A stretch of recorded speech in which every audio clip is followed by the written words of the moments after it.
UAPs, unidentified anomalous phenomena. Are they extraterrestrial, interdimensional, time travelers in origin, or are they simply a result of top-secret military black projects, false flag alien invasion psyop, drones, or other human-made aircraft? Join UFO historian Don Ecker, MUFON State Director for New York Chris DePerno, retired veteran pilot Commander Cobra, and well-esteemed host and researcher Martin Willis as they discuss the latest news and topics regarding UAPs with a no-holds-barred approach on UAP Crossfire.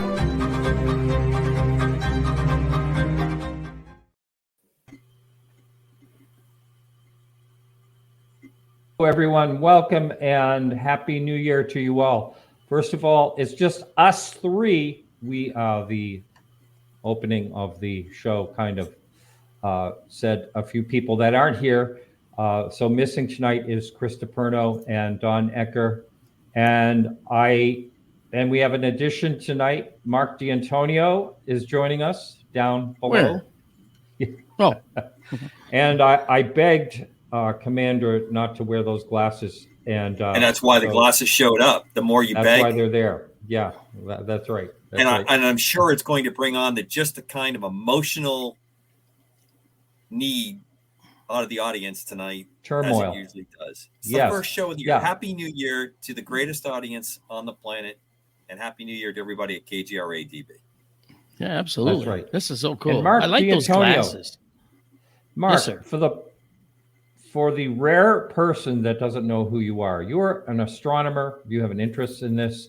And if you turn on the TV on a UFO, watch a UFO documentary or something, there's Marc D'Antonio all over the place. So, you're on a lot. I'm a big mouth, so they want to... No, you know what it is? When you want to talk about this concept, right, and you guys both know this, you always find the people that dig their heels in, and they kind of are willing to ignore factual data in order to come to a conclusion. It was definitely extraterrestrial. It was alien. It was this. It was that. But you can't ignore the data, right? So my thing is I take a reasoned scientific approach. If the data is there, I'm on your side, man. But if it's not there, then I'm going to say, well, this assumption is incorrect. Well, let me ask you this, Marc. Have you actually filmed and you spent a lot of time doing something and they just cut your whole part right out because they didn't like what you said? Oh, that in the beginning that happened, and I kind of was able to steer some of the producers in a direction to allow me to state my case. And so far, it only happened with a couple of shows. In fact, only 2 shows, okay, which I won't name. But one was a Netflix special and one was another special for Discovery Channel. Those are the only 2 shows out of the ones I've done that actually massaged my words to say what they wanted to hear, right? And I absolutely hate that stuff. So So I made it known, and they weren't happy, and we parted ways happily. But the thing was, now History Channel show Proof is out there. Okay, that's a show.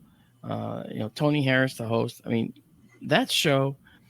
It's one of these shows that doesn't. You might have heard of the show. Okay. Oh, he's been on. He's been on as a guest. Yes. Oh yeah. Great guy. Yes, he's nice guy. Yeah, he is. And so, he has his pulse on a lot of the stuff that's going on. And they're not afraid to have their ideas thwarted, blown up, explained. And I'm also not afraid to see their evidence, right? I mean, you've got to have an open mind, because I'm convinced they're here, they being extraterrestrial species.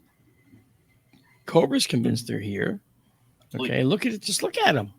I know. He's welcoming them. Gray beard, eyes, gray beard. The eye. It's the eyes. It's the eyes. Right? Yeah, I was on someone's radio show, pre-recorded, and they asked me my opinion of, I forget what UFO incident or whatever it was, And I said something along the lines, well, yeah, when you first look at it, it looks really good. And then they edited out everything because I go into how it was, but it's absolutely not. It's nothing, it's nothing at all. And they edited out every single thing that I said against it. Yeah. So it made it sound just like I was condoning that it was a real UFO. So that's the way that goes. They did that to me too. Yeah. Well, let's jump in. Shows.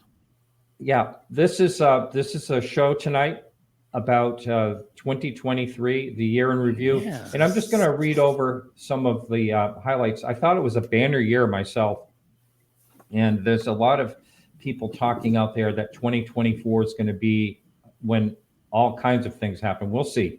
We seem to hear that, these things, and sometimes they come true, sometimes they don't. So we do hear it every year, Martin. Oh, is it every year? It might be. Let me pose a question, Mark, before you read the list. Sure. Do you two think we had an incremental increase in disclosed information this past year in 23? Yeah, I do. I do. I agree. I think as well. I think a lot of cracks, although the thing to hold in your hand and grasp may not be there.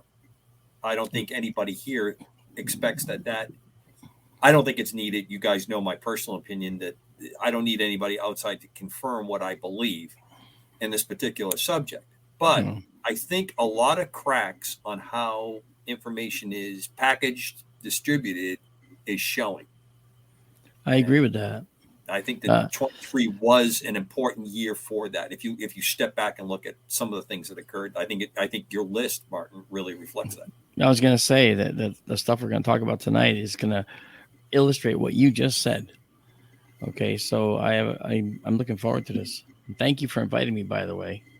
Oh yes, glad you're here, Mark. Really glad you're here. All right, so what I chronicled, and this is just a couple of highlights. Believe me, a lot more happened during the year.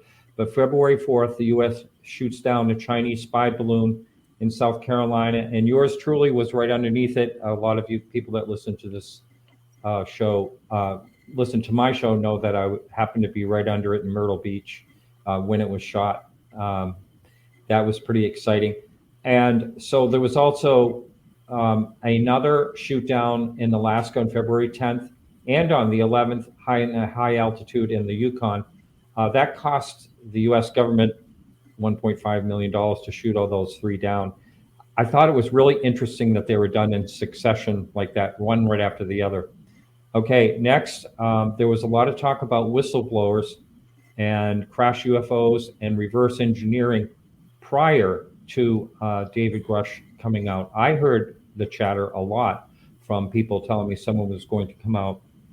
And I know George Knapp and Jeremy Corbell, think of whatever you want to say, they both had said something, I believe, right before the end of the year, last year, that there was going to be these whistleblowers coming out. And also Chris Mellon talked about it. Gary Nolan spoke of it. Gary Nolan had a lot of things to say this year that were really quite incredible.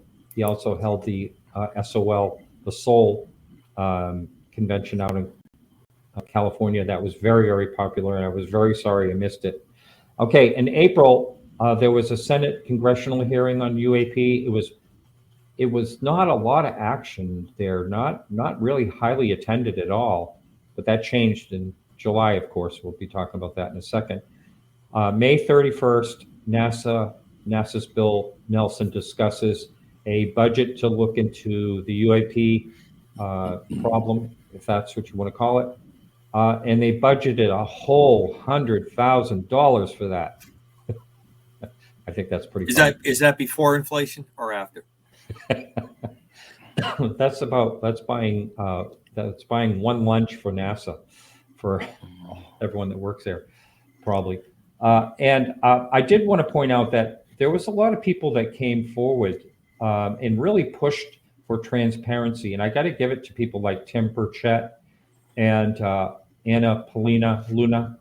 And of course, there was Gillibrand, Rubio, Matt Gaetz. All these people were really out there and there was a lot of bipartisan this year. It was really good to see that people were, really trying to get some transparency to this topic.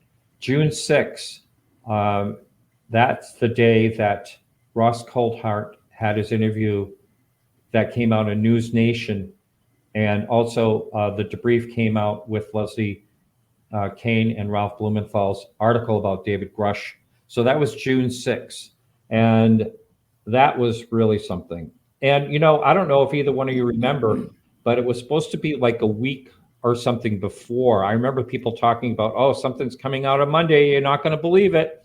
Monday goes by, nothing happens. And it was like a week later, that's when everything came out. So I think it was held back a little bit. I'm not sure what happened, but that's what they were all talking about at that time. Other news media gets involved. Mainstream, I still think, has a long way to go when it comes to this topic. But we did see mainstream media at least cover quite a bit of this. The Hill does an excellent job. Again, News Nation, my hat's off to them. They're a new news media, and I think they're doing a heck of a job. Ross Coulthart is there as a full-time reporter, a journalist now. June 9th was this crazy story about 9-foot-tall aliens in Las Vegas. A lot of controversy about that. We're going to be talking about the controversy and what we feel about it and all that. July 26th was the congressional hearing for the whistleblower David Grush, and also the pilots David Fravor and Ryan Graves. I was lucky enough to be able to get in that room. August 13th, the report of the so-called alien attacks in Peru began. I think they're still ongoing. People are still talking about that, or they were just a few weeks ago. All right, September 13th, Jaime Musain shows the so-called alien mummies at the Mexico congressional hearing. We'll have opinions about that, I'm sure. September 14th, NASA's Bill Nelson says there's no evidence of extraterrestrial encounters here on Earth. There was a lot of back and forth that Bill Nelson was kind of contradicting himself, and I think he did also make a stand against David Grush as well, I do believe. Netflix Encounters comes out, and I personally liked a couple of the episodes. I wasn't very thrilled about the other two. Okay, both House and Senate, this is kind of in general, both House and Senate presented bipartisan UAP amendments to the National Defense Authorization Act. The Schumer-Rounds Act is gutted. We talked about that in one of the UAP crossfires here. And lastly, at the very end of the year, I kept hearing this. Michael Schellenberger kept coming up and talking about things, and he made some quite some claims. I don't know if anyone has actually seen one of his interviews, but he says that he has talked to 4 firsthand, highly credible witnesses about non-human intelligent craft, reverse engineering, and biologics. And he also claims that he has information that China and Russia may also be involved in reverse engineering UAP. So that's kind of the highlights. And I don't know, do you want to, in order, do you guys want to discuss these? I mean, we've got a couple of hours. We can start right off the bat and about the, I thought it was kind of funny. We have the Chinese spy balloon and all of a sudden those 2 others, and then everybody's talking about UFOs. Kind of all tied in together. Yeah, when the Chinese spy balloon thing happened, I had a friend in the intelligence community send me extremely detailed photograph of the actual thing that was flying in the sky, and it's a very complicated device. It had, and now we know, and everybody knows, right, it has motors on it to actually fly and steer itself in a particular direction, but it's a balloon. So the motors are generally a suggestion, especially when you're fighting against a jet stream, right. But this was so high up there that it could have been actually above the jet stream, in and out of the jet stream, but used it to get across the country and then probably went up higher in some way by either dropping ballast of some kind, like water or something like that. I'm not sure. But when you send a helium balloon up into the sky, now you're fighting a battle of pressure, right? As the pressure drops outside the balloon grows in size, becomes more visible. And so you have to have enough air, enough helium in there to lift and hoist that payload you have on it to begin with.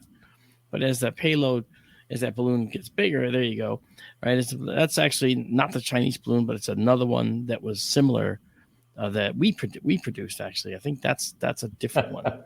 Okay, Yeah. I googled that, and that's what came up. Okay, No, right. that's good, because that was one of the early ones that was put out there. This is the Chinese balloon, but it had a big strut on it, and the Chinese balloon actually had large solar panels and motors, so it looked a little different. But that's okay, because again, they probably stole it from us.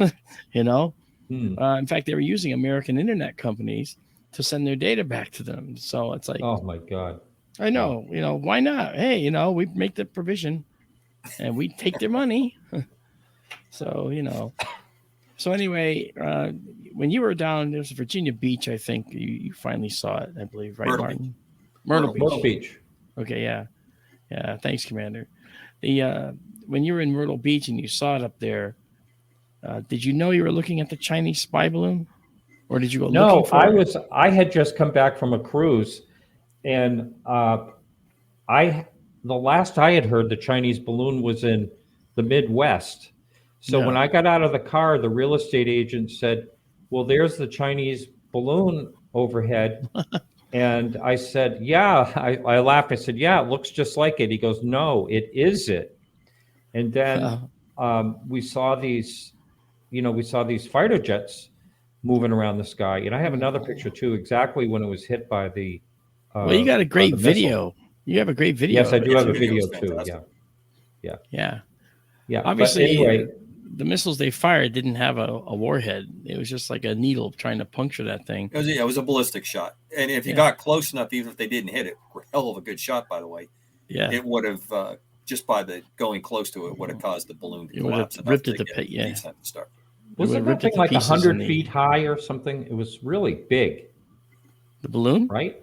Yes, it was really big. It was high enough that it was expanding in size, of course. It was much smaller on the ground, right? But then as it got higher, it began to expand in size as the pressure dropped, So, and I think but again, it was a very complex payload under a very centuries-old technology, which I thought was pretty cool.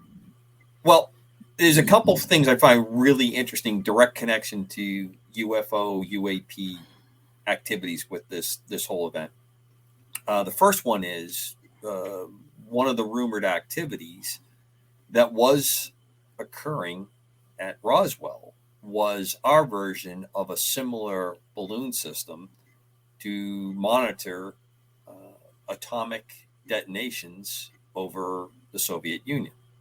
And it was a very, very classified program, very sensitive program. Yep. Satellites weren't there yet. The U-2 was coming online, and they were using this capability where they would just keep putting these balloons up. They would go through a very mechanical physics kind of experiment of expansion and contraction, and they would hope to recover them when they came back around the globe.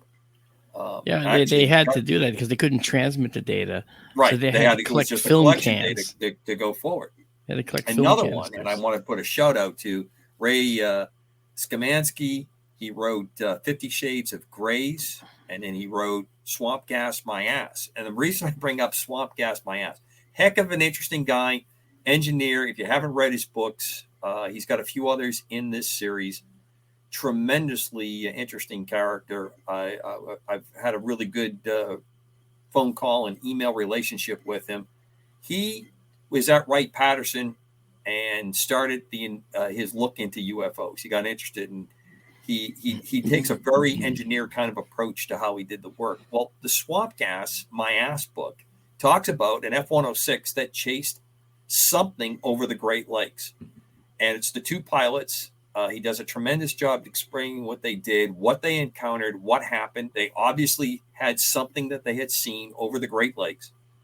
And the reason I bring that all up, tremendous books, we shot another balloon down over the Great Lakes. Now, that one undoubtedly was a club balloon, these people that put up the small balloons. But at that point, we were in a frenzy. Politically, we got into this frothy mouth routine that anything that was flying around and anything that was over water, we were going to take a shot at. That's right.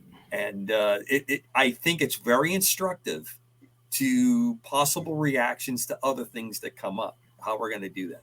And I will put a shout out. The F-22 that did that shot was pretty incredible. Pressure suit at absolute maximum ceiling on that airplane and pulled that shot off. Heck of a deal. Heck of a deal. Yeah, I thought it was a pretty amazing shot myself, especially since it didn't have a warhead. Plus, it's very hard to get a radar return on that. I mean, they had to do some very impressive work with that airplane. Yeah, and the balloon was not moving fast. They were the ones moving fast, and that by the time you see that was it, at it's 60,000. you. 60,000. That was plus, at 60,000 feet. Yep. Yeah. So that was a high altitude. Yeah. Yep. Well, but the other two shoot downs were really interesting, and they kind of went away. Dead Horse, Alaska. They never found. Did they not find either one of the last two?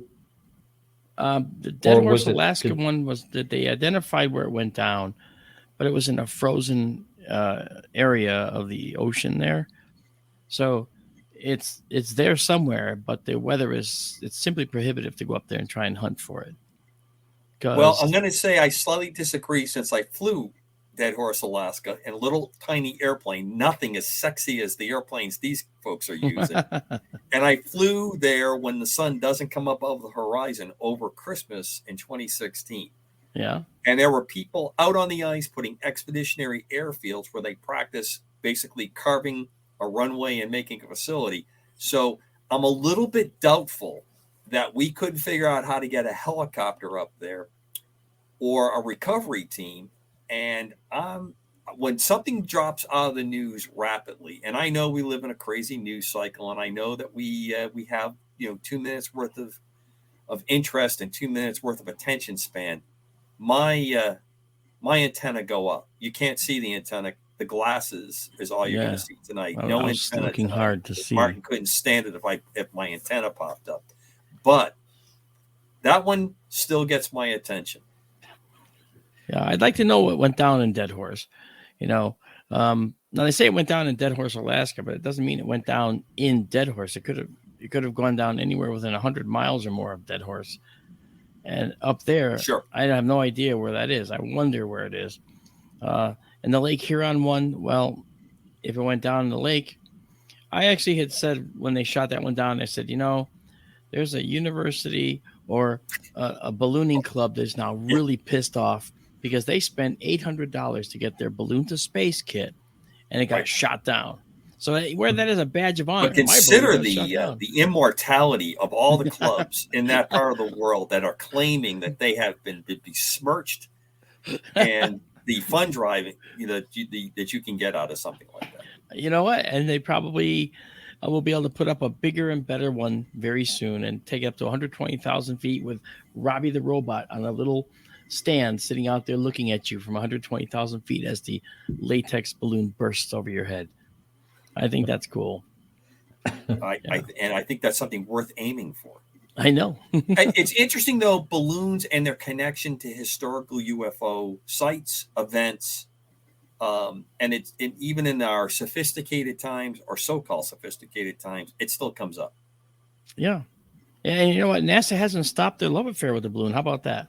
There's the LDB, the long duration balloon, is going up, and it's carrying a massive telescope setup that's going to be studying the cosmos.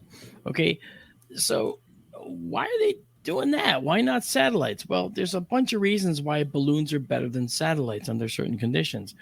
And launching a balloon with this equipment is millions of dollars cheaper than launching a satellite. Okay. So that's obviously it does hit the budget in the right place, but it also affords you the ability to loiter in one location for a while. Satellites go around the Earth roughly every 90 minutes at like the ISS altitude, and a little bit longer at higher altitudes. Okay, so you can't depend on satellite being able to always be looking at your target. So as the Earth rotates, sure, it's going to change, but for many hours, you can still be looking at your particular target. So maybe the balloon at high altitude looked far better. And those are unmistakably human, but they're going to be mistakenly identified as UFOs. I'm waiting for that to happen. It may be part of the it may be part of the program. I'm always one that's going to believe that crowdsourcing reactions of the public, how they are responding on social media to a number of announcements, events, and things that go on, is always part of the plan. It's always up for the game. That's for sure. There's something called like geostationary satellites where correct. Geosynchronous and actually is the word that I think you're searching for. They're 22,000 miles out. These are way out. It's so expensive far away to get them there. But you see, the thing is, like, as you know, we have our remote telescopes in the Arizona desert. And when we open up the observatory and start broadcasting to the world, what we do is we look at a constellation. And sometimes you see over the course of 20 or 30 seconds, you'll see a little line. Okay. A little tiny faint line. And what is that little tiny faint line? That's a geostationary satellite. But wait, geostationary satellites are supposed to be in one place over the Earth. It is. The telescope is moving to follow the stars. So it drags out the satellite, which stays over the same position on Earth. You're not. You're pointing at different positions every second, every split second. You're moving slowly toward the west. Okay, so you're going to drag out a little line, so we know how long geostationary trails are. They're about that big on our images. See that big? So just store that. That's a scientific measurement, by the way. Yes, exactly. That is true. It should be royal almost. It should be like in a museum. Your finger in a sculpture showing that held at this distance. Yes, exactly. Yeah, but I mean, I could give you the figure in arc minutes if you want, but the thing is that the bottom line is maybe after the break. After the break. I want it to be accurate. This is a tough audience. Okay, if you think my glasses make people crazy, just get that arc minute wrong, and we'll never hear the end of it. Hey, we haven't been doing much crossfire. We haven't argued yet, but I'm sure we'll have plenty of time. Oh, we're supposed to argue? Is that what this is about? Well, I've never been here before. Bill tried to make it. No, just have different opinions, I think. Well, see, Don isn't here. And when Decker's here, the arguments can ensue because he's very good at instigating those things. Oh, he lives for it. Yeah. I know. We haven't seen that, Mark. 23, it was incredibly smooth run in every respect. In fact, I hope he's watching us tonight. I hope. Well, let me say in my best Don Ecker, the man that I love this guy, like, tell me something, Commander. Do you think that the government is hiding this stuff from us? And you almost know that if you say no, Don, he's begging you. Blow up. He wants you to say that. He's begging you to do it because it reminds me of the moment. Can you imagine back in the day, him pulling somebody over and go, "Do you know you were speeding?" It's like, well, no, thanks for telling me. I just thought you wanted to meet me. That's why you pulled me over. That's right. Yeah. All right. So go ahead, Martin. Sorry. Oh, yeah. So moving on to the April Congressional UAP hearing. I mean, that barely made the news. And interesting, isn't that? Well, isn't that the one where they just released the report, right? And they said there was just like they had identified a certain number of UAP. That's right. Okay. 600, something like that. To me, that the report, what we call the bluff statement, bottom line up front, no pun intended, bluff statement in this case, is nothing to see here, folks. We investigated. Yeah. Everything is okay. But there were unknowns in that report. There were unknowns in that report. I think they had the vast majority. Yes. was nothing to worry about. Yeah, and that's vast majority were we couldn't dismissed. figure out. Well, you can trust us. But I know that we've noticed that in ufology anyway, right? Oh, That, for decades. 99.5% of them, all of them, are identifiable. And I'm MUFON's chief photo and video analyst. When I see these images and videos come in, I've gotten to the point where I can start to identify the birds and the insects. In fact, no lie, if I study the ones with insects on them long enough, I can tell you what kind of insect it was, because the wing beats can show up. And based on the date and time and location and the frequency of those wing beats, based on the exposure time, I could actually come up with the insect that might have made those. So what about that 0.5 that you can't, though? That's the part I love best. And in test flying, if I ever got it down to 0.5 uncertainty in test flying, I would be walking on my hands. We were happy when we got it down to 3%, 4% of uncertainty when we were testing something. That was considered unbelievably good. And that's the part that I know this is a shared enthusiasm by all our hosts and our special guest with us tonight. Why is there not just absolute amazement on that part that can't be explained and digging into that? I have an idea about why that's true. Oh, do share. We're in the YouTube arena, man. Want me to say it like Don? We're in the YouTube arena. Everyone gets their news from YouTube, right? And unfortunately, when you watch a YouTube video, they're usually spoken with authority they haven't earned. Sure. And they make a point that they have no background to actually make. And so people take these points they watch in a YouTube video and make them their own, as if that's true. And the last thing I do is believe YouTube videos, okay? Because that's just a single individual's opinion. And usually those single individuals are not correct. They just want to be correct. Now, as far as the concept of alien life and whether they're here, we're in company. We're not saying we're in a company. I think they're here. I actually have been doing a lecture around the country, which actually earned me a cowboy hat when I did a talk in Edinburgh. There were hundreds of attendees, and I was doing this talk on this futuristic physics that could explain how they actually move and don't feel any inertial effects. Fifth dimensional travel, which is something that's Kaluza-Klein gravitons. It's a whole process that the Atlas accelerator over at CERN was built in part to look at the possibility of these Kaluza-Klein gravitons. So it hasn't fallen on deaf ears that this possibility is there. And even CERN is investing millions of dollars trying to figure out whether there's something to it, And I was talking about this propulsion concept and how alien spacecraft, for instance, don't even need propulsion. They just need to generate these particles that take them out of our 4 dimensions and into this 5th dimensional space, which is highly warped. The farther in you go, the smaller all the distances are to everything else in the universe. And when you come back out, you're 10 light years away or 2 light years away or 1 inch ahead of where you were, depending on how far you go in.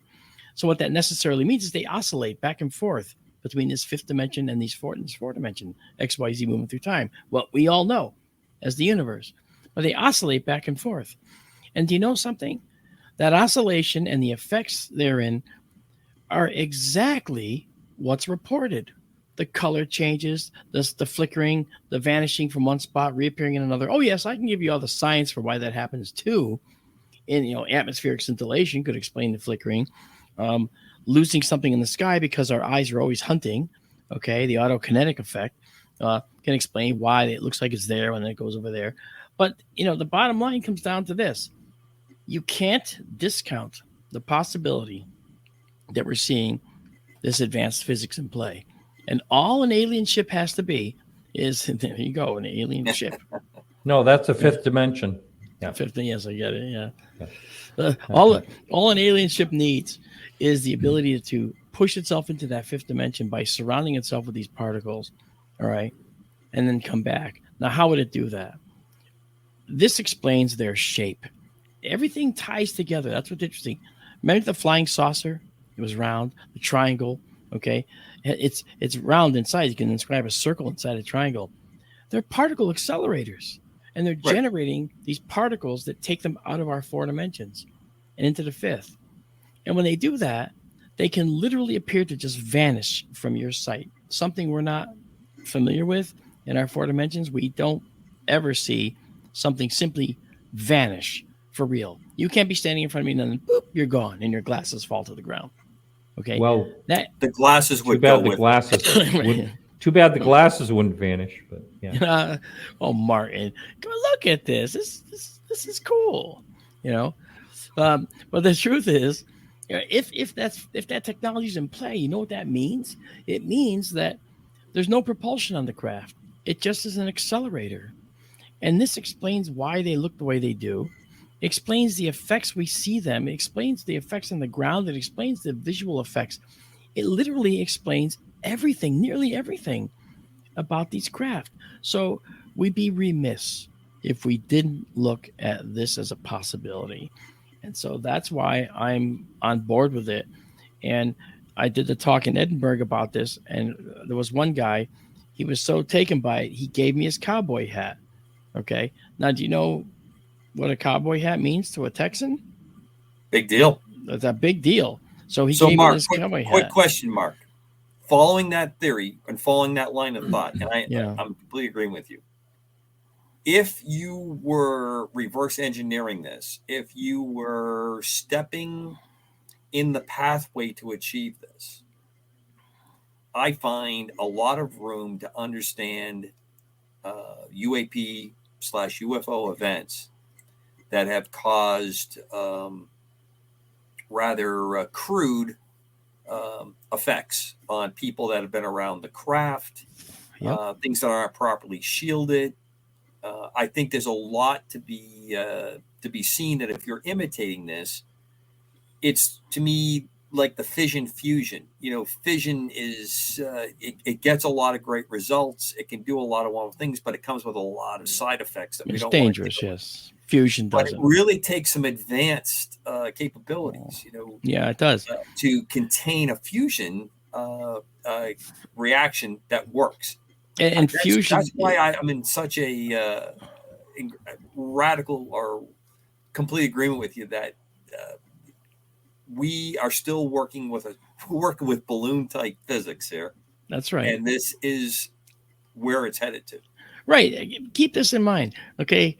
To operate one of these craft that would generate these particles to take you into this 5th dimension, it would be used, and it would be a fusion reactor, an actual fusion reactor, not a fission reactor, a fusion reactor. Now, if it's going to be a particle accelerator, it means it's going to trap particles and move them in a very small ring, maybe 30 feet across. Our particle accelerators are miles across. Okay, like CERN, right? 20-something miles. Now, in very few dimensions. You really can only control it in one dimension. Right, we're moving it in 2 dimensions in a circle, and we're using high-powered magnets all along the edges. And as you try to take a charged particle and curve it, right? If you're trying to curve a particle, one of the problems you have is that particle does not want to do that curve. And it gives off a particular radiation that's dangerous to us called synchrotron radiation. And so synchrotron radiation is given off the whole way around that light conduit and that conduit in these accelerators, and they have to deal with it. Well, obviously, synchrotron radiation is a problem for these craft as well at a much higher scale because it's a smaller circle that you're containing these particle paths in, and you're going faster than what we're doing. You're approaching light speed, of course, but you're doing it in a smaller circumference. So you're moving particles, more volumes of particles to get this initial result. So how do you do that? How do you get rid of synchrotron radiation like that? We don't know. We can't yet do it. I mean, we have ways to trap it out. Okay. And they do that. But if you'll notice, inside the center of that ring seems to be the safest place to be.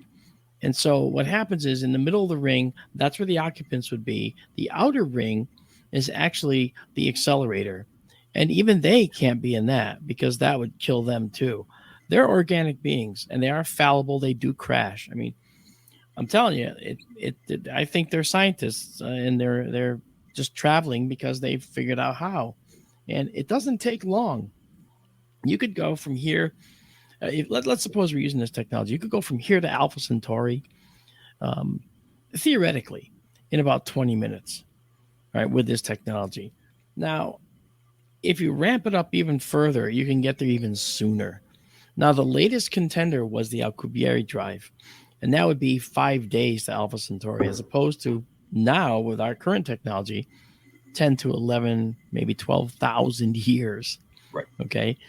So 5 days looks great. Hey, that's a short vacation, but it's way too slow if you want to explore a galaxy that's 100,000 light years across. To go 4 light years takes you 5 days. Holy cow. How far to go 50 light years, 1,000 light years? Now it becomes a problem with the numbers again. They're just too big a time scale for the travel. Do the dimensional stuff, however, and now you can make these great leaps of many light years at once using this fifth dimensional travel concept, and exactly. I'm not sure which guy was named after. Yeah. It's hard not to put that up when someone says that. Yeah. Right. Hey, It could be hidden in the lyrics of the music. Martin, Yeah. can I get a quick sideline in here? Sure. I first want to thank Fifi in the chat room for complimenting me on the sunglasses. Finally. Oh, she did, didn't she? I saw that. Yeah, you got one there. Yeah. Every time I have tried to answer or send this to Matt Andrews earlier in the evening put in an experience he had with black triangles and didn't report it. Every time I have written a message to him to pass an email for him if he would contact me about it, if he would like to contact me about it, it has been blocked. I find this amazing. 5 times I have tried to send in the chat this email, and the email for anybody that wants to ever talk to me, Commander Cobra KGRADB@gmail. You can throw the thank you, Fifi. The shades are awesome. But I cannot send this to Matt. So if Matt is still in the chat room, if he hears this, if he's interested, or he can go to Bill, and Bill Skywatcher can send that email off to him as well. Thank you. Yeah, he just left All right. a message, so he's there. Great. Okay, so next on May 31st was the first NASA UAP hearing, and they talked about the $100,000 budget. I bet they spent more on getting everybody together and on coffee and donuts than they're willing to put into the budget. The facility rental was probably more. I just think about how insulting that is and the scale of things that's going on. Is that, do you publicly say something like, if you had a budget that small being dedicated to that, why would you say that? Why would you disclose it? Mark, why would you disclose something that asinine? I mean, even if it was, pardon me, but I mean, even like them saying, "Oh, we have $1 million budget." To me, that's minuscule when you hear about all these budgets. That's like nothing. I mean, when you hear about all these budgets for whatever it is they're going to look into. I mean, how much have they spent? $500 million. $500 million, right? So, yeah, no, it's true. So $100,000, that's basically just a statement like, yeah, we're looking at it. Don't worry about it. Hey, Frank, just make a folder. We'll say that sort of, it's like, it's basically just a clerical task that they're doing. Maybe assemble a few reports, and the money will run out in 6 months, and then they'll just be done with the activity. So do you do something like that because you want to answer a congressional request before it becomes an issue? Do you show something? Is it a placeholder for future funds if future funds become available? There's a lot of things that could be added to that. It was the absence of logic to the statement that I found the most intriguing out of this. This is not an organization that is new to any of these subjects, anything new to budgets, making things work. I'm deep into a study on the X-15, an incredible test program, one that was rivaling everything that was going on with the capsule side of the program on Mercury, the work that it did, incredible stuff that goes on there. And in those days, that 100K was the kind of numbers they were throwing around, and they went 13. This is in late 50s, early 60s. They were up $15 to $20 million trying to get rocket engines thrown together, how they were going to make all this work. And $100,000 today is a joke that they would bring it out. What is the reason behind throwing a number like that out? It's amazing to me.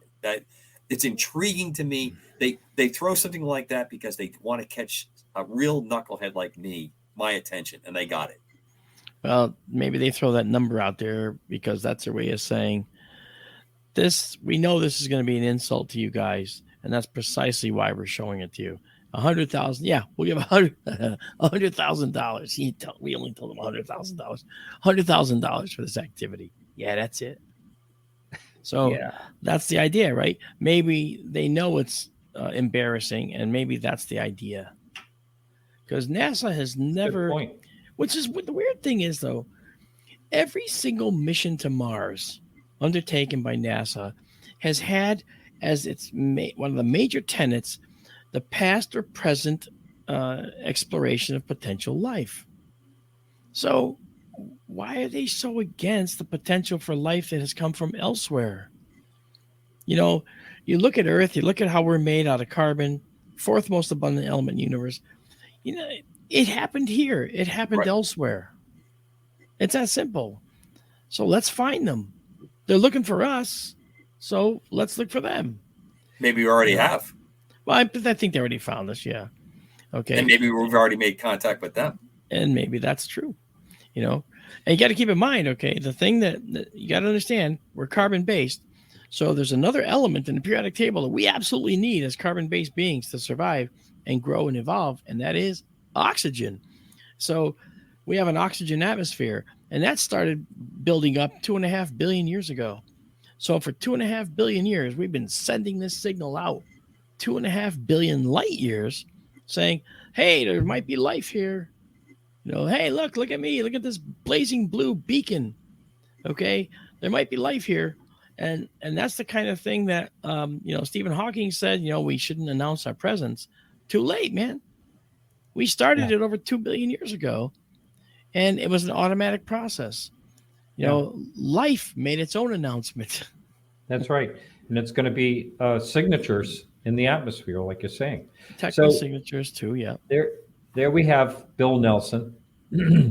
And Bill, at, I believe, the first hearing, said something along the lines, I don't know if either one of you remember this.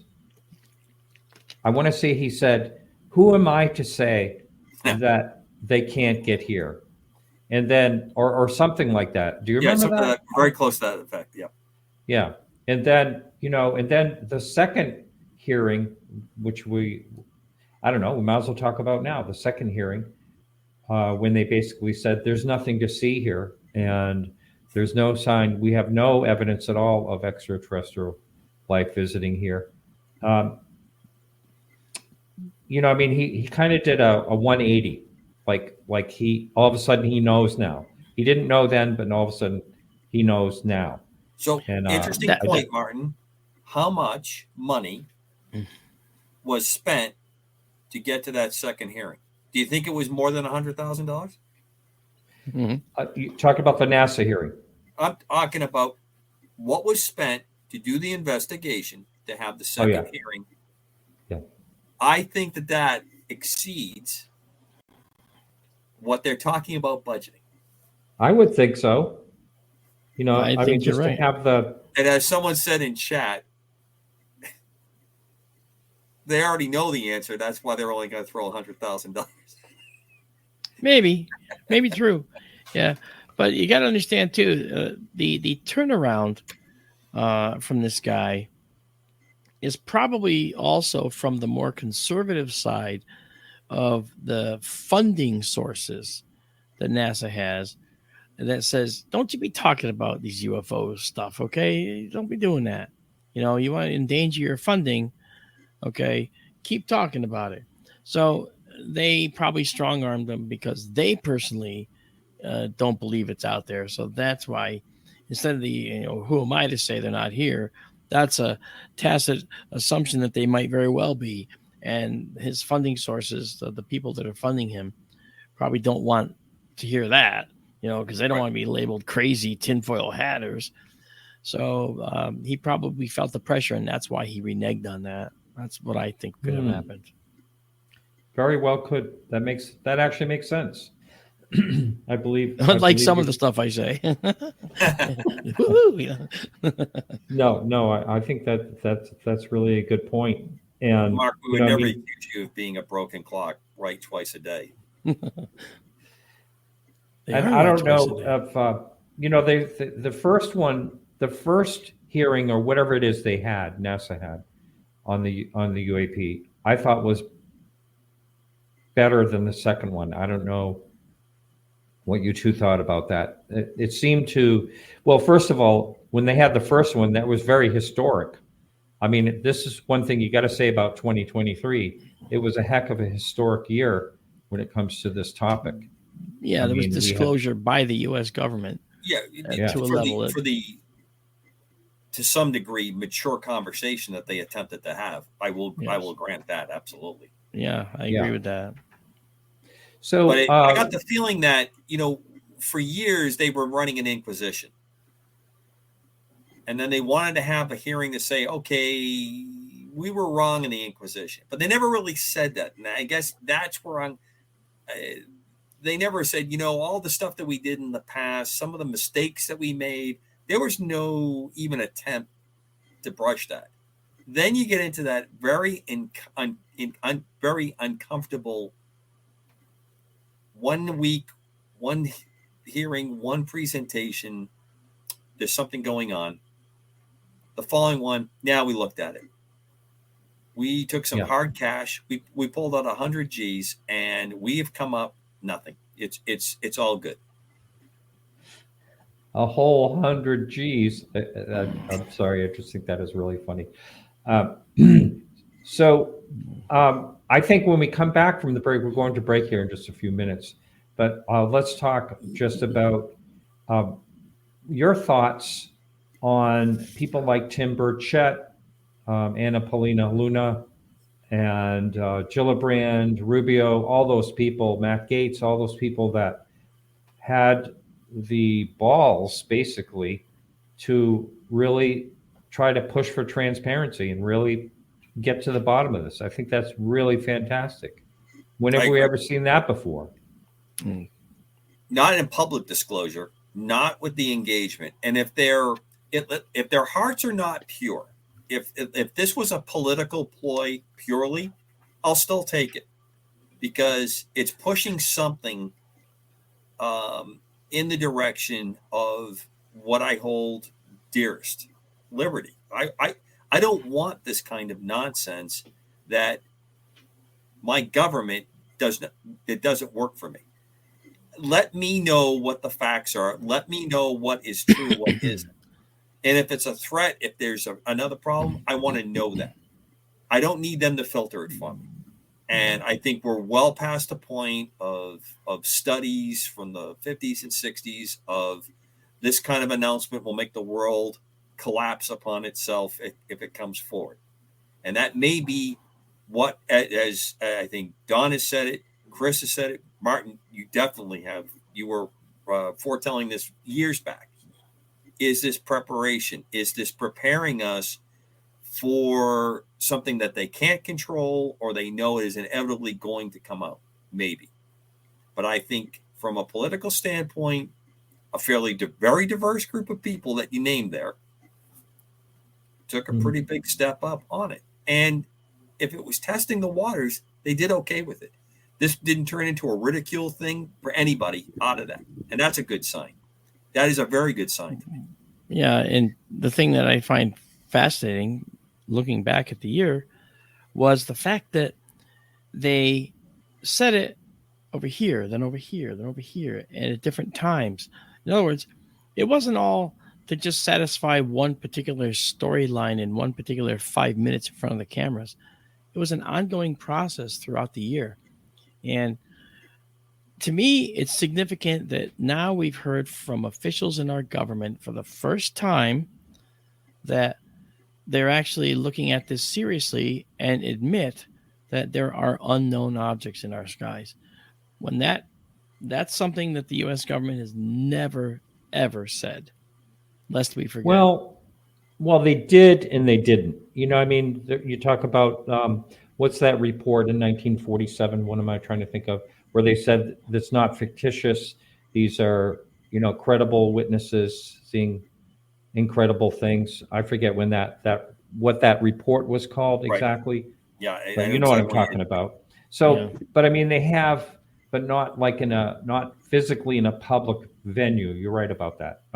Not verbally. Yeah, they've never stated that it was that there are true potential extraterrestrials, and they still won't use that term. Okay, which is fine, but that's why they invented the term UAP. UAP was a rebranding of UFO, right? Because UFO meant tinfoil hat. So they wanted to get rid of that. So go make it something new. We'll call it a UAP. All right. And Phenomenon is nice. Covers a lot of turf. Exactly. And so UAP, and we'll brand it ourselves, and then we'll supply the definition and the narrative. Now it's not a tinfoil hat thing anymore. And now the government feels comfortable being able to ally with UAP, not UFO, but UAP. And so that's another reason why people are coming out of the woodwork to talk about it, because it's acceptable now, because it's a trusted and government activity term that was created and rebranded. Yeah. Okay. That's so we're going to go to break. Yep. We're going to go to break. We'll be right back. Thank you all. And this is Martin, Commander, and Mark, and we're signing out for a few minutes.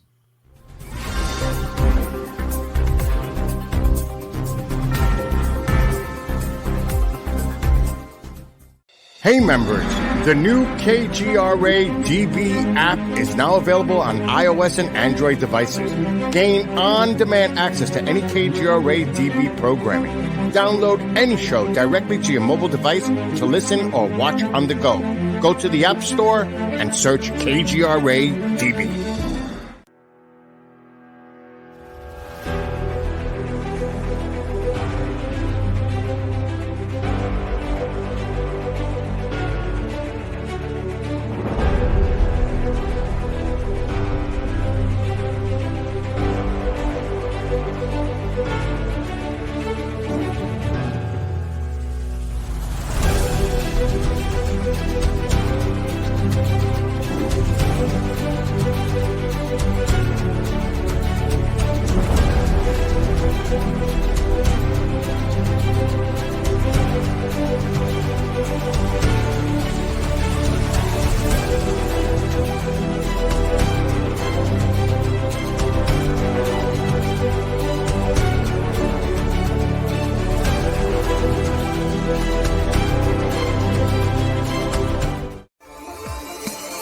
You're listening to the KGRA Digital Broadcasting Network. We provide unparalleled coverage of trending news in the world of ufology, cryptozoology, and paranormal phenomenon. Whether you're watching our video live stream or listening to one of our audio programs, you are getting the best from world-renowned researchers and hosts, guiding you through topics the mainstream won't touch. Miss one of your favorite programs? No problem. Head over to the members area at kgradb.com for access to our massive library of award-winning content. Make contact, stay connected, only at kgradb.com.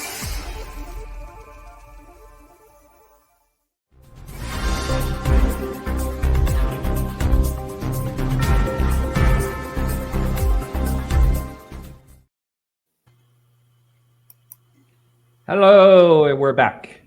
And so again, this is Commander Cobra, Marc D'Antonio, and myself, Martin Willis, and enjoying the conversation, gentlemen. I have to say, I'm having fun with you two tonight. It's kind of relaxing, you know. It's easy going, and there's it's not we haven't really gotten in an argument yet. We're supposed to argue more. I think we are. I think we have to. I'm holding out for more money before I start the arguing. That's right. Well, I'd like to buy an argument, please. And I'm not talking NASA money, okay? I'm talking real money. That's right. Okay. Yeah. From now NASA on, money. that's going to be.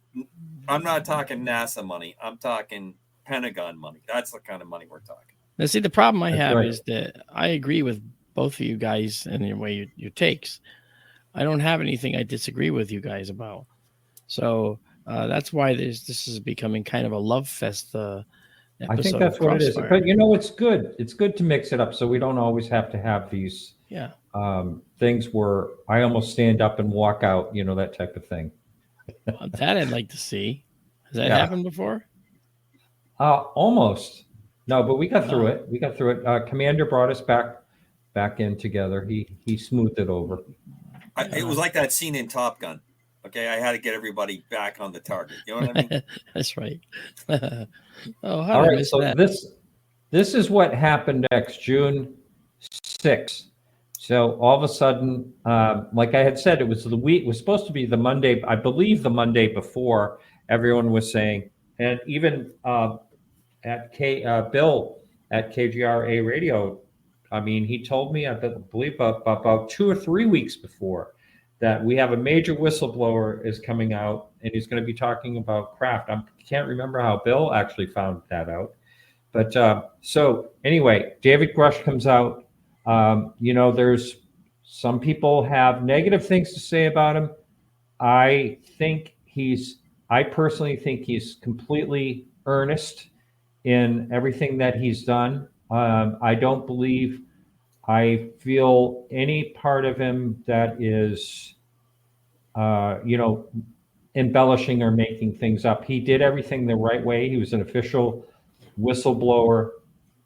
And then when the hearing happened, you know, he was under oath, and, you know, he had a lot to risk by doing this. And so I guess I got to ask, I don't know, Mark, what do you think about? I'm not sure he had a whole lot to risk. I'll tell you why. If you come out and say you know all this top secret stuff, and you know, I mean, look we've worked in programs like this before, right? So if you say that you have all this top secret knowledge, you just go blurting it out. Do you really think that you're going to, you know, be able to stay non-incarcerated or do that penalty free? I think it went down somewhat differently. I think it went down like this. They knew the guy, that he was into this. They knew that he was interested in telling the story. So they said to him, I believe that in the upper echelons, they said, okay, Grush, we'd like you to be the spokesman. We'd like you to go out there, but here's what you can say and here's what you can't say. Okay? You can tell them this much. Don't tell them this much, but we'll let you be the lead on this.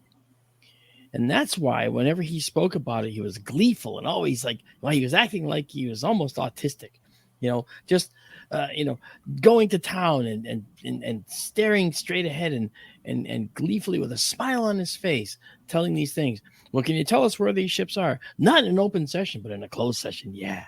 Okay. I mean, now, first of all, when people heard that I think, based on my involvement with some of these programs in the past, that most likely it's not that it's aliens that is the big secret, but the technology that we use to discover that it was aliens is the big secret. And Grush couldn't come out and talk about that technology in an open session like that, because the question would come up and he'd have to say, well, I can't talk about that. I can't talk about that.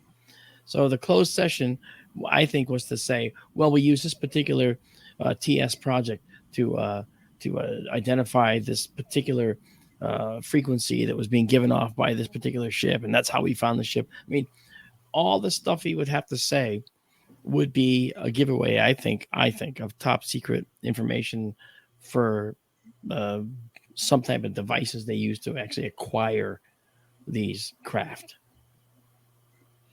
Commander, what's your thoughts? So I'm going to dovetail a little bit with Mark. You have, I know, please don't let anyone in the audience or my co-host tonight be shocked by the statement as I make this. You have competing rival groups within every organization, viciously fighting over budgets, viciously fighting over capabilities, the parlay of having control. They're lined up with industry. They're lined up with powerful people in the government. And then, of course, you have the whole bureaucratic part that's not elected that, goes decades in positions and roles. So it kind of fits with what Mark is saying. You have someone that's willing to take this, has an enthusiasm that plays well, probably was measured, probably was screened and rated how it would work well. And we had a lot of other things around it. So there was this continuing rolling out. There's things about his descriptions, about his testimony that make me a little bit more than uncomfortable. It has a look, and I don't mean any disrespect at all to him. I don't know him. I'd love to talk to him in person. But I remember defectors in the end of the Cold War, which was the period that I spent my starting out years, that were paraded around and brought in. They were brought in, and they would talk to us. Inevitably, I saw one individual twice. And in each one of his presentations that he gave, he named organizations and units that were in that audience. Not in both appearances, but specifically the parts, units that were in that audience. To get like that connection with the people that were listening. That what he did was when we still had East Germany, he was a signals guy. He listened to units. He did signal intelligence. He listened to raw transmissions, and he named units. He named exercises and missions and things that went on. And it was like they were trying to make the point, watch out what you say, follow our emissions control policies, follow the procedures, because here's living proof. Here's a defector who's come in and said this. Now, I'm not trying to cast aspersions. I'm just trying to say that the way the presentation rolled out obviously stayed with me many, many years. I'm talking close to 40 years now when this occurred. And I'm looking at that, back at that. There seems to be certain seeded kinds of parts of how it was presented. It was packaged, how it was maybe even rehearsed. And if I was going to make statements at Congress, I would be rehearsing it. I wouldn't just be going in and talking off the cuff. So there's some stuff that's uncomfortable with it. I think it moves the ball further down the field. I'm interested to see what happens next. But one thing that I'm always going to want for closure with this is, why do you say what you're saying? And why hasn't there been the closed door meetings? Why weren't the people mentioned earlier? Why didn't we have the classified closed door testimony to go forward?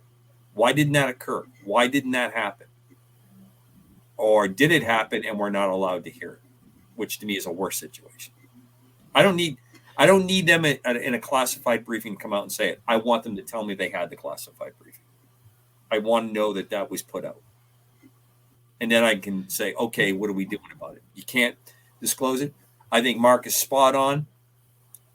It's interesting that you have technologies that you're developing to counter some military problem. And then you find out that it has an application a different way. And the quick one I will give here is when the Brits who are the creators of a very practical form of radar going back to the 40s. The Germans were building theirs at the same time. Still used a very long wave capability that they were able to spot the F-117 in certain circumstances during Desert Storm. The other interesting part is they kind of alluded to there was another aircraft involved during those strikes. 117, obviously fantastic stealth capability, but it didn't have a lot of onboard systems to do that. It's always been rumored that there was some other aircraft accompanying them to do those very precise strikes in those missions. And there's pretty good evidence that they may have spotted it in fleeting parts of it. Do we have a similar thing here? Do we have a technology we developed for something else that's now showing the ionization that Mark talked about earlier that is setting up the ability to detect? Or have we taken away a cloaking capability that visitors might be using that we're starting to break into that sense? So, yeah, I want to hear more from him. I'm uncomfortable with some of his descriptions and some of his testimony, and I'm glad he spoke up. Yeah. So I did get to meet him. Here's a picture of me shaking hands with him. He's a tall guy. It's pretty funny. There was I think I have a film. I filmed at the same time when I met him, and it looks like I see Chris DePerno. Hey, look who's here. He was there and he's gone. Yeah, I heard the show was too mellow, so I thought I'd come in. Oh yeah. Uh-oh. Well, we want to wish your wife a happy birthday. Thank you. Yeah, it was a wonderful birthday dinner. We had a great time, and it's wonderful being married over 30 years to the same woman, and God, it was just enjoyable. And now I came back and I'm listening to Marc D'Antonio saying he loves you two guys, and I think it was getting too syrupy, and so I thought I'd come in and stir the pot a little bit. I'm going to call the BS card. You heard I had the glasses on and you were coming on. That's I love those glasses. I had the alien eyes on and you wanted to see them again. Yeah, you know what's missing? I want to tell everybody what a wonderful Christmas present Commander Cobra sent me. I want to thank you so much for that, CC. That was awesome. Martin's still waiting on his, but he won't give me an address. He keeps moving across the country. Oh no, yeah, I'm down in South Carolina now. Just like got here last week. He's a black program agent, Hey, Cobra, I'm only going to be here for 2 days. If you want to send it to me here and send it to this gas station, and I'll be here to pick it up. So I've been trying to get him to give me a more permanent address because he's suspicious of what I'm going to send him. That's right. Yeah, I'm going to see if there's what's the topic tonight? Any ticking. Let's see. The topic is what happened in 2023. And we're just now talking about David Grush coming out. And, kind of everyone had their opinion of David Grush. Yeah. And it sounds, that one of the things I was thinking of, Mark, after hearing what you said, is if it was some type of a misinformation campaign, it just seems like it would be so elaborate. And why? I mean, what would be the purpose of it all? I mean? I don't know if it was misinformation, Martin, or they were going to get this information out there and they picked him to deliver the information because they knew they could control the narrative with him and he was interested in it. He has a long career of working with these topics. So his approach was, and being controllable, being from CIA background, they knew he wouldn't go off the reservation, so to speak. And but why would they want to get the information out there in the first place? Martin, look at it this way. If I was to give the metaphor, you have a dam and you have the water getting higher and higher. You have all this information building up the dam. So what do you do when the pressure starts to get high? You open up the gates a little bit and you control a flow out of the dam. That's a really good analogy. I think that's what a lot of these events are. David Grush has admitted that anything David Grush has admitted that anything that he has to say, he has to run it through the agencies that he works for, and they tell him, this is what you're going to say. This is not what you're going to say. You're going to stay away from this topic. He's admitted that. What I said before. It's exactly right. It's like when people want to write a book and they have to have their book reviewed and get suggestions on editing for it to be allowed to be published. It has that kind of rhythm to it. Doesn't mean it's bad, but you can be sure if something is going to come out. There's two reasons for that. You don't want to obviously endanger any ongoing program. You don't want to endanger people that are connected to it, and security and all those kind of things. Plus, if it's going to have something bad, you want to have the reaction. You want to have the response ready to say that never occurred, or that we have a different view going forward with that. Now, I'm not saying he's involved in any of that part of it, but I think it fits in my mind that we have a government right now that really wants to control this message, and they have fibbed for so long. They don't know how to straighten it out. They don't know how to let it out. And these are just, and it could be counter groups, infighting that's going on, fighting for all those things that we've talked about. Obviously not NASA and at 100K. Come on, we won't even. We'll. I gotta let that one die. But that's what they're after, is trying to. How do you survive this? How do you come out on top of it? And how do I preserve power, control? And you saw what they did, though, and dovetailing on what you said,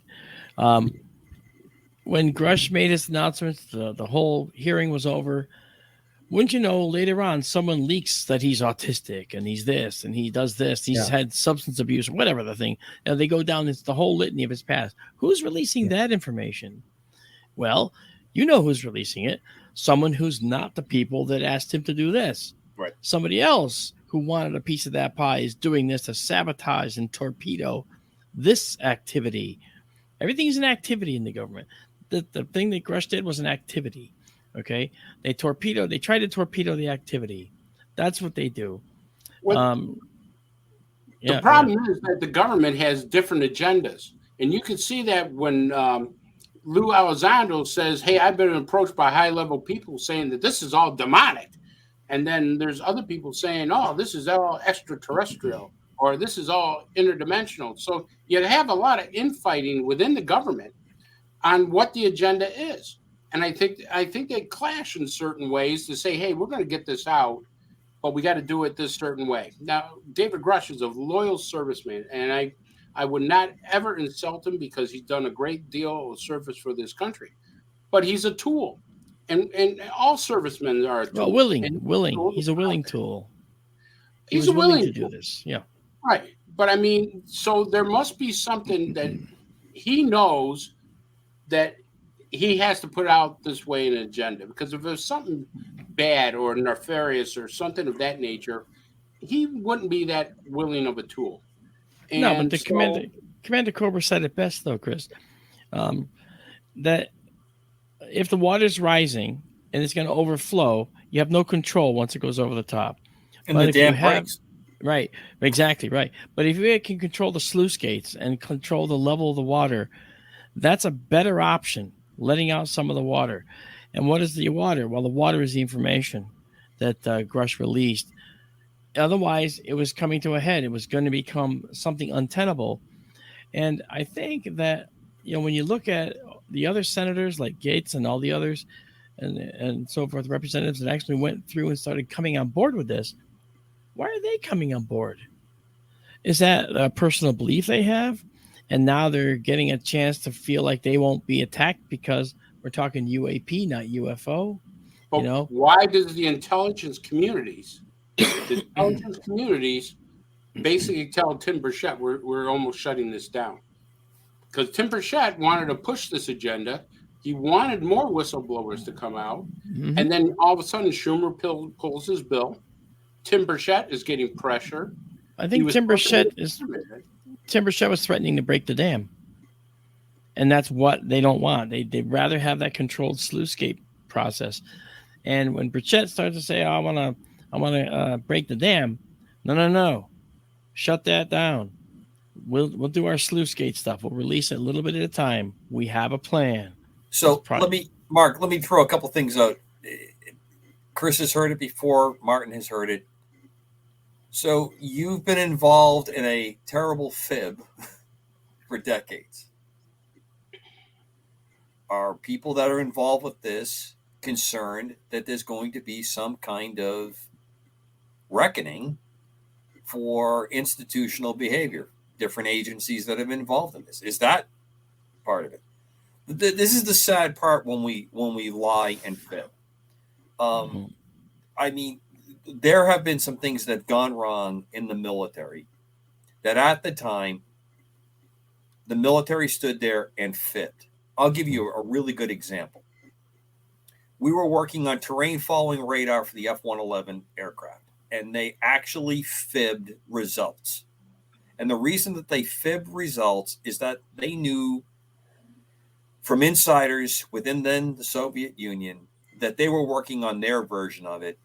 And if we were successful, they were going to do something that was going to cause this capability to be countered. So if we fibbed and said that we were not succeeding where we were at the tests, if we came out and publicly took it, if the people that stood there that had to make the announcement took the beating, why did you, United States Air Force, spend all this money? How is this program not working? And have the press do that. They knew they can maintain this edge over the Soviet Union, and they did that. That was a real thing that happened, because when that technology was perfected, the Soviets had to react to it, and it overwhelmed them. And that set up the situation that you have with stealth. Stealth comes along and completely collapsed their house of cards. They built up such a capability that terrain following radar was that first thing that was going to defeat them, and it was actionable, and you were involved in the lie. The difference in this story is that when it was over and we had succeeded, historically it came out. It came clean. They stood there and said, yeah, a lot of people did lie, because the lie was for the greater good of trying to force the enemy to do a certain thing, and we worked it out. But I think it's very instructive, the methodology, and then the lack of people coming clean. I think this has gone on so long, no one knows how to get out of it, and not when the poo-poo hits the turbo fan, no one knows how they're not going to get covered. Yeah. That's the prescient point. That all sounds good. Now we're moving along we're only at June 9th. So, but this is a really interesting one, I'll put it this way, and that is the Las Vegas 9-foot aliens. And I know, or 10-foot, I guess. So there was a lot of controversy about this one, and a lot of people said it was a hoax and all that. But there's one reporter out there that's not into UFOs or anything paranormal or whatever, and he was on this thing like a bulldog. He thought there was really something to it, and a lot of controversy. I thought it was very interesting that it happened 3 days after David Grush came out. I mean, it probably wasn't planned, but I mean, it just was interesting. That was getting so much more there's no focus. Conspiracies, there's no coincidences. And I mean, I got to tell you, that Martin, was getting so much more press than David Grush. But keep in mind that the reason this got legs the way it did is because there was an actual event that was conflated with a fictional event. In my finding, the actual event was a green meteor that you could see, and many times they are green. I saw one through rain clouds coming out of graduate school. I saw this meteor go right through the clouds. It was pouring down raining, and I could see the meteor crossing above the rain clouds through the sky. That's how bright it was. Okay, so we had a meteor that got conflated with, and when, in fact, if you look at the timing of when that report was made, the timing is sort of what gives it away, because the timing occurred was like an hour later or something when they called and said, "Oh, there's aliens. They landed in my backyard," which implies that the green meteor released them. But the green meteor was 90 miles up in the atmosphere and heading away. So if it disintegrated, it landed probably 600 miles further away in the direction it was heading, if any of it made it to the ground.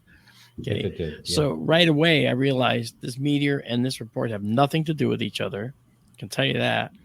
And when I heard the reports of 9 or 10 foot tall aliens, and you listen to how they talk about it, that's another giveaway. When people lie, sometimes they're already regretting what they're saying as they're saying it. And these guys said that every single sentence. It was like, well, it was like this really like tall alien, kind of. And they didn't really even want to say it. They didn't want to play the joke anymore. But now they got the news attention, so what they got to go to the wall with it. And that's kind of what happened here. I kind of agree with Mark. I think it was a joke that went wrong. I agree with that. Yeah, because there's no physical evidence.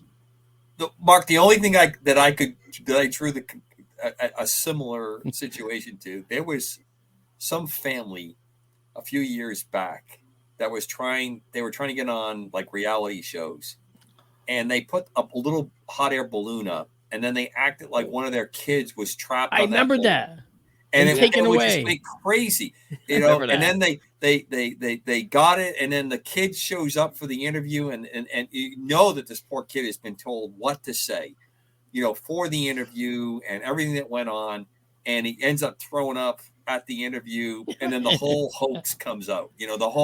This was completely fake. They were trying to get, and it just got out of control. It got away from them. That what they were trying to, because they wanted exactly publicity to put it up. And I kind of got the same feeling when I listened to this. Now, the part I want to know is this reporter that's hot on it, what has the reporter been able to find out about it?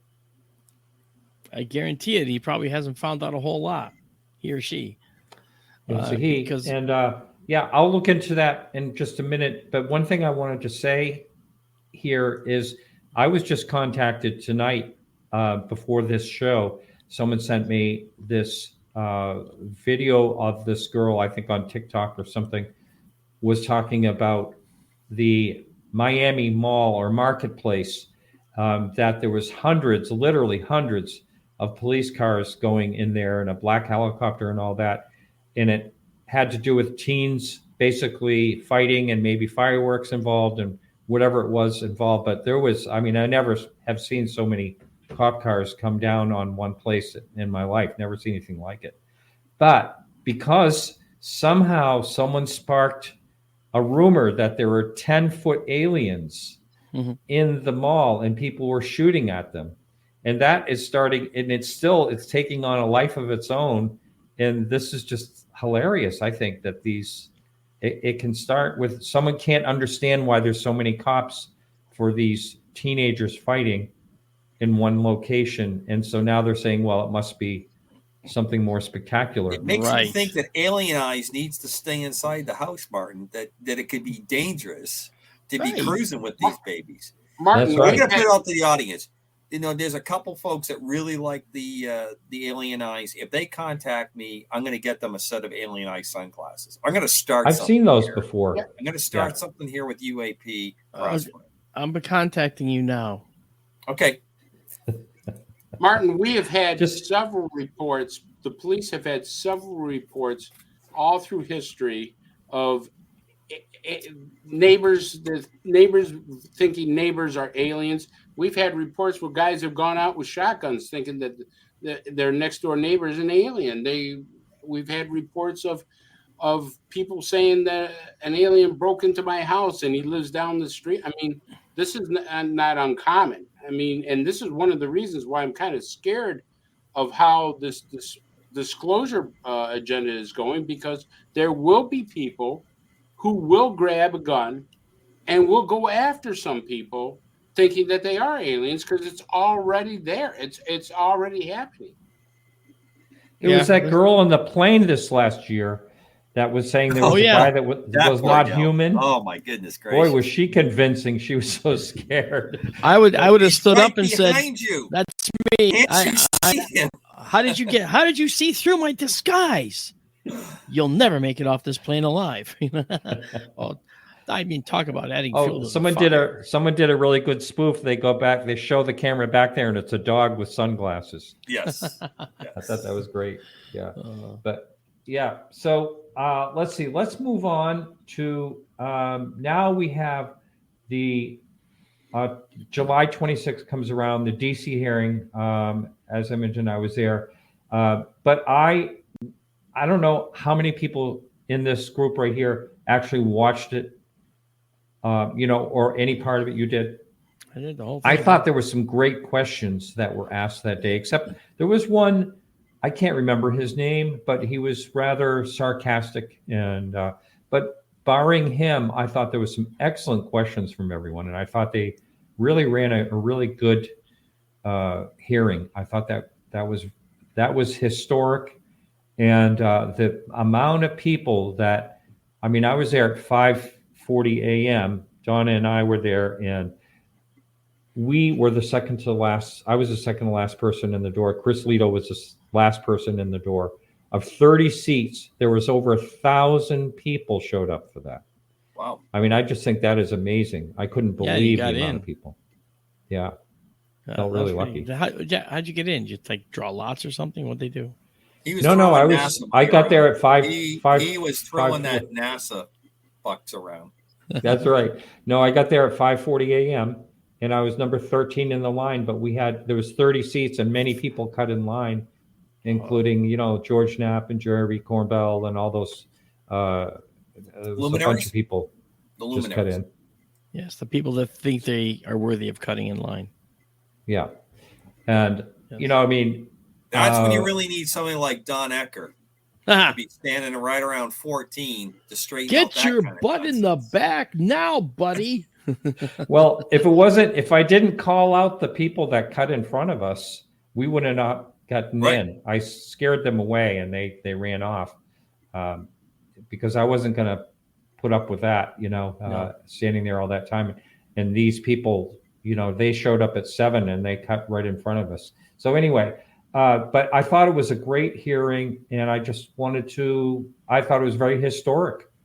And so opinions. What's your biggest takeaway, Martin, or biggest takeaways from it?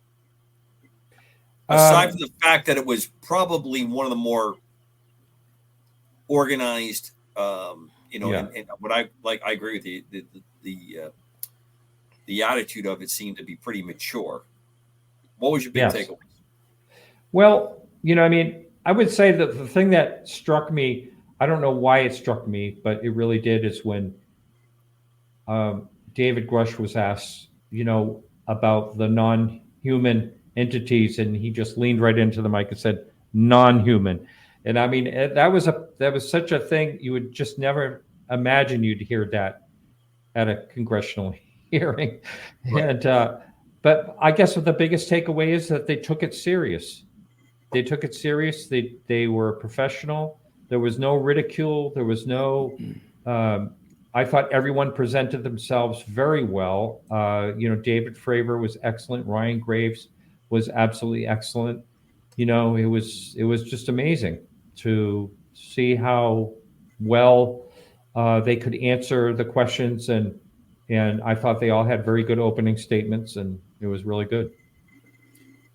I think the reaction, as you're saying, the reception of that is the other part. When you consider other events and the reaction that's demonstrated by those that are running the hearing,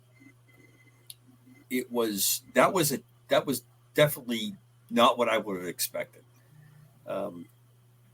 It didn't turn into something that other events have definitely indicated. There is a quick reaction, a quick switch that gets flipped to turn it into something else.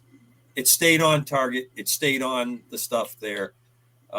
It was almost to the point, I would say, it was respectful how it went. So I think that was probably one of the biggest events of the year. I didn't see it live. I went back because of you talking about it, to look at it. And I looked at it a couple times, different parts of it, and above average, better than I give those kinds of things credit towards. So that may be one of the most poignant events of the entire cavalcade that we've seen this past year. I think so. I agree with that. I think that the most important thing was that there was a national audience for this, finally. And they were actually willing to entertain it. In fact, Congress may have been told they have to entertain it. I'm not sure which direction it came from. Congress demanding this, or the agencies pushing to open the sluices a little and get this information out because they saw something down the line. Now, here's the take too. There's a couple of reasons why all of this could have come out. And let's take the other side of the coin for a moment. And Commander, I'm sure you're familiar with this type of approach too.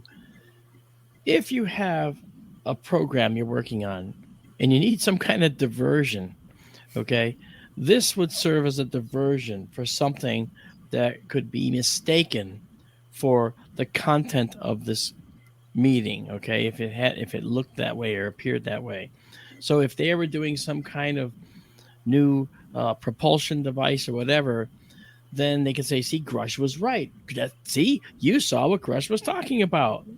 In fact, maybe this is, and this is the devil's advocate side, they could be covering for a black project. Okay. I know they do this. I was involved with one that's now no longer classified. I'll tell you about it. There was it's on Wikipedia now as Project Cormorant, like the bird, Cormorant. And if you look it up, you'll see it's been canceled. He says with a smirk. Okay. Now the thing is that the funny thing about it is, I was building the engineering models for this so it was like a Lockheed Martin project in the Navy. Okay. So as I built the models, it was classified. So then when the project culminated with testing a final version out in Idaho on a big lake, at one end of the lake, many, many miles away, was a resort. And far down at the southern end was a Navy base. It's the deepest lake in the United States, okay? A lot of testing of subs during World War II there. That's right. You know about it. Yeah. In fact, I did a model of that lake for the Navy, a cube of water model showing the entire facility in the bottom of the lake. Oh, yeah. I did two of them, actually. So this process, okay, of testing this thing took place there. And the idea was this thing comes out of a missile tube. It's all on, you can read it on Wikipedia, public knowledge. Opens up its wings on the surface, takes off and flies like an aircraft, does recon, comes back, slides onto the water again, folds up its wings, ballasts down, and goes back into the missile tube and goes home. So it was a totally standoff reconnaissance solution where they wouldn't put anyone in harm's way, and needless to say, not even the crew of the sub. Okay, well, they're testing it at this lake. Okay, they're testing the concept. At the north end of the lake at the resort, someone sees it. They see it flying around. They see something flying around. They get in their car and tool down the side of the lake and take pictures of it. Flying. I get the pictures. As MUFON's chief photo and video analyst, now what do I do? Uh-oh. I'm in this program. So my first call was to the program office down in Washington, D.C., and I said, listen, guys, and this is to your point from before. Listen, guys, they're seeing, we call it the birdie. They're seeing the birdie flying around at the lake, and they think it's a UFO. And I got laughter, and I said, what do you want to do about this? They said, let them think it's a UFO. I wonder how much water's that getting happened. to the top of the dam. Yeah. Right. And then I said, well, okay, let me, okay, I got that, and I'll do that, but let me just say this. This is one guy who took this picture. He's going to go back to 10 of his friends and say, there's a UFO out there. Really? Let's go see. And 10 guys with cameras are going to go down there. And then 20, then 30. The next thing you know, a photographer is going to capture and publish a photo of the birdie doing something you don't want them to know about. Interesting. And I got met with crickets. And then he says, okay, I'll issue you a statement. And the next day, I got an email statement. I put it out there and said, it's one of ours. That's all it was. It didn't have to say what it was, just one of ours. And all the photographers went home the very following day.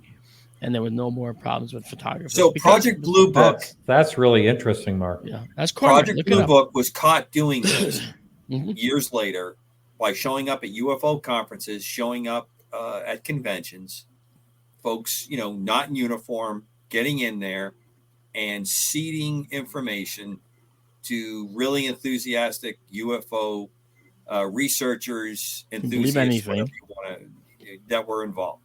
Yeah. And they did it because they were covering things like SR-71s, other projects that were associated with it. And it was a useful way to keep people that were looking into the sky coming to conclusions and papering up a lot of information. It's just not uncommon. That's right. It's a UFO. We don't know what it is. I talked about this with Mark on his show or when he was on mine. When I would do exercise work, in fact, Martin, not far from where you're at right now, a few years back, flying a lot at night doing ISR, intel, surveillance, and reconnaissance for exercises. I would check UFO chats and sites to see what people were saying that they saw. Often in these exercises, we have to work out airspace and fly the aircraft blacked out. And I was looking for what they were spotting. And every time we did these ops, local people would see us and figure it out. And it was a way for me to measure how effective I was at hiding for the exercise. And this is just plain old airplane, nothing, believe me when I say nothing cosmic about what I'm driving around. I wish. But it was an interesting way. And if I am using that in a subtle way, if I'm using that public information in a subtle way, I know that I'm doing something and I want to see if it's picked up on the public. That's the basis of this open crowdsourcing that has become so popular with the intel agencies. They are now actually throwing stuff into social media just to see how it is talked about, how it spreads around, and what the commentary is. And the beauty of it is you don't need a lot of classified people to do it. You just pay a bunch of people that are online to, like the telephone operator in Manhattan, listen in on the calls and see where the conversation's going, see where the interest is at. Mm-hmm. And it's so much easier with social media now. Absolutely. Right. Martin, if I could, I'd like to just interject about the hearing, getting back to the hearing. I thought David Grush did an outstanding job, because if you remember the hearing before, they had Laurel and Hardy trying to explain that they don't have sophisticated computers to show slowdown of pictures from that they had before. And it was just really a joke compared to this one, which I thought was very well. But what surprised me about this hearing that David Grush was in, he said some things that I'm surprised the media and other people haven't keyed on. And that is, he said that people have been killed. Yes. Right. And I thought that was so significant that was said, and yet it died out. It just flattened out, where nobody in the mainstream media or anything else have said, what do you mean people have been killed? How? Why? Yeah. There was no follow-up to something that's the most serious thing face. There may have been, Chris, but the answer is, well, I can't tell you, and then it goes into a dead end at that point. Yeah, but what I'm saying is that even the mainstream media would say David Grush, whistleblower, comes out and says people have been killed over this. David Grush has said that people have been murdered. David Grush says that we've done the most heinous crimes over this secret. Now, I expect the government to be quiet on it. But I don't expect the mainstream media or even ufologists not to really jump on that. It was very surprising. It sure took an interesting off ramp pretty quickly, didn't it? It just didn't hang very long. Who briefed him to allow him to say that? I mean, either somebody fell out of their chair when he said that, which is possible. Somebody said, yeah. Which is possible. He could have said something he wasn't supposed to. Because I noticed a few times he seemed to be actually talking from a genuine point of view. So in other words, like I said, I think that the agencies that he worked for, I say agencies plural because he did, okay, or still does, the agencies that he worked for gave him a list of the potential, the envelope, the world that he could speak about. And, they don't want him to deviate from that. And that's my feeling. Okay. And they selected him because he was into this stuff and probably very, very much a believer himself. Right. And so I think they picked him to be the guy. I don't think he went to them and says, hey, I want to talk about this stuff. I think they went to him and said, we know you like this stuff. We're going to make you the front guy. Well, he was part of the UAP task force. He was part of that. Right. And again, it's the same thing. They wanted to make him the front runner. They wanted to make him the leader, the guy that's going to deliver the message. And you saw him in practically hideous glee talking about this. I mean, he was just he was ebullient talking about all this stuff, And I think that's his personality, that, him being on the spectrum, as he mentions, yes, just the way that's also a personality of someone who says, I know I'm not doing anything wrong. I know I can talk about this because this is one of the points they said I could talk about. Yeah. That's the other possibility. Either way, and do you really think, it's unprecedented. Do you really think one of his talking points was about killing people, murdering? I think that one was, I don't think that one was an approved talking point. I think that was one of his that he just threw in there. And he probably was admonished for it later because he didn't offer any follow-up to it. And that would be the deadly mistake if he did. Okay, because that I don't know. Do you know? Does anyone know? Does anyone know if he did on the Joe Rogan show? I actually didn't watch that myself, but I don't remember him making the remark. And I know that the point that Chris has made, it is the lack of reaction to it that I find much more interesting than the statement that he's made. Exactly. Yeah. Exactly. Yeah. That's what I find so compelling.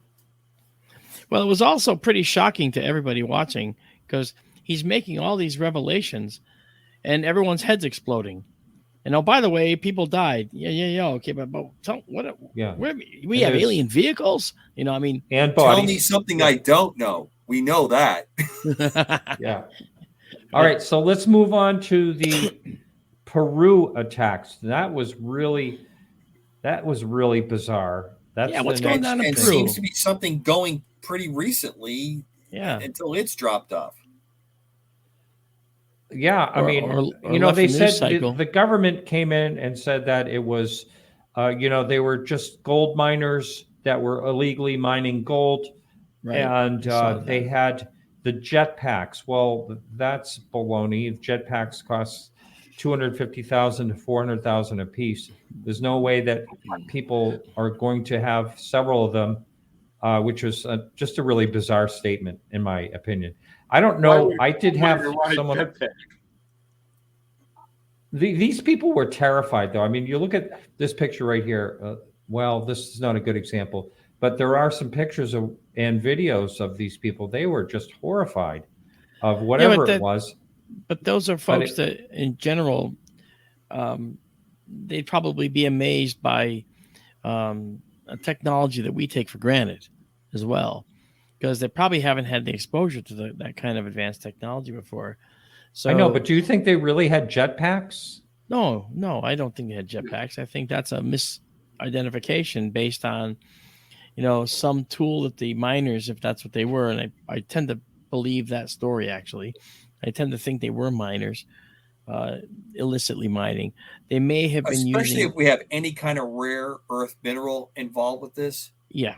The kind of nonsense that is going on for the kind of money. And I'm not talking NASA chump change money. I'm talking real dollaros that are going on with this.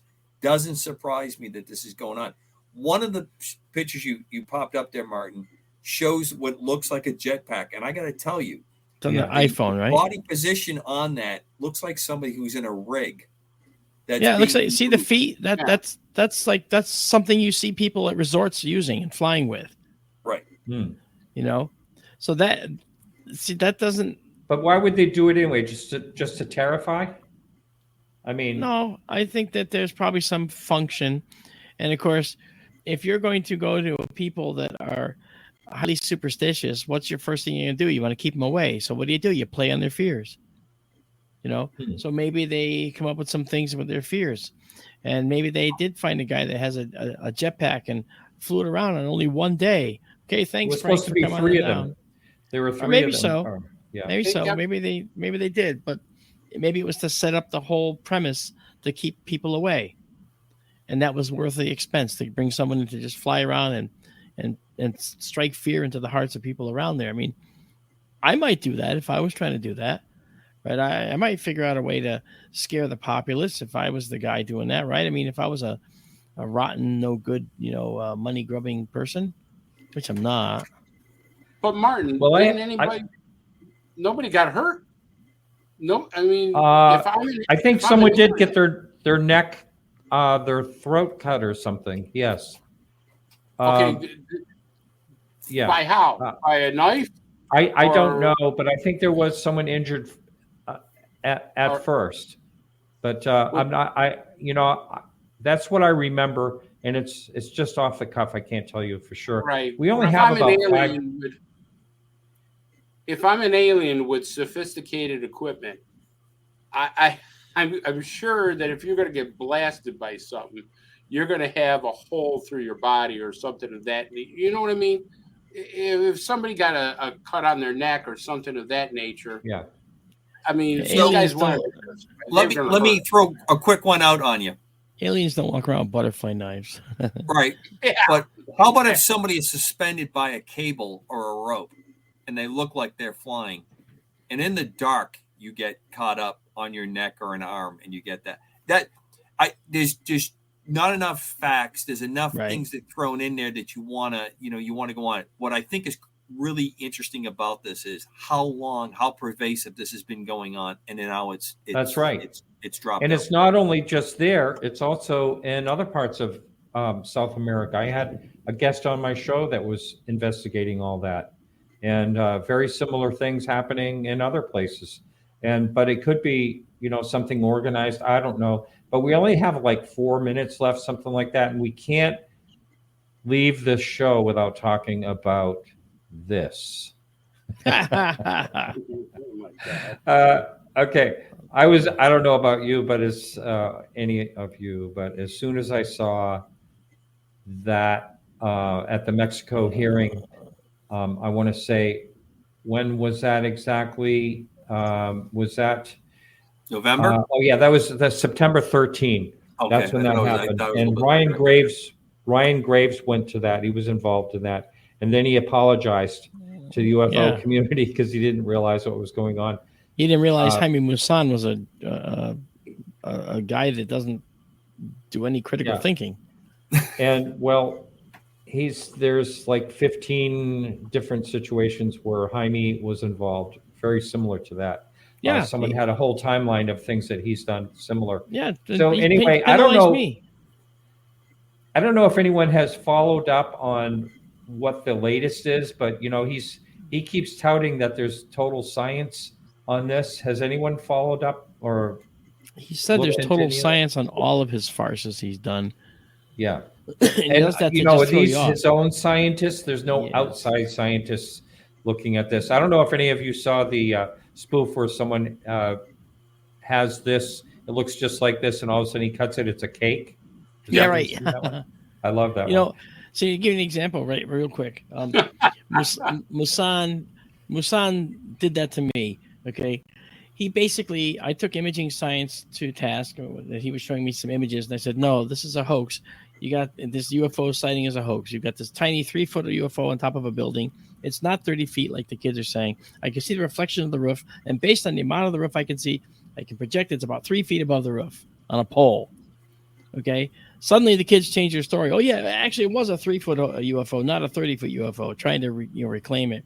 Then my son got mad at me, and he said on his show that I didn't know what I was talking about, and I was I wasn't good at imaging analysis, and he had his own image analyst expert say why I was wrong. And you know what he said? This is Musan. This is classic Musan. The imaging analyst said, well, the reason that this D'Antonio guy is wrong is because the aliens can make you see whatever they want you to see. Oh, yeah, that makes total sense. That's Musan. It fits. Yeah, it totally fits. So, yeah, we have just about a minute left. So I want to say we'll be back next week.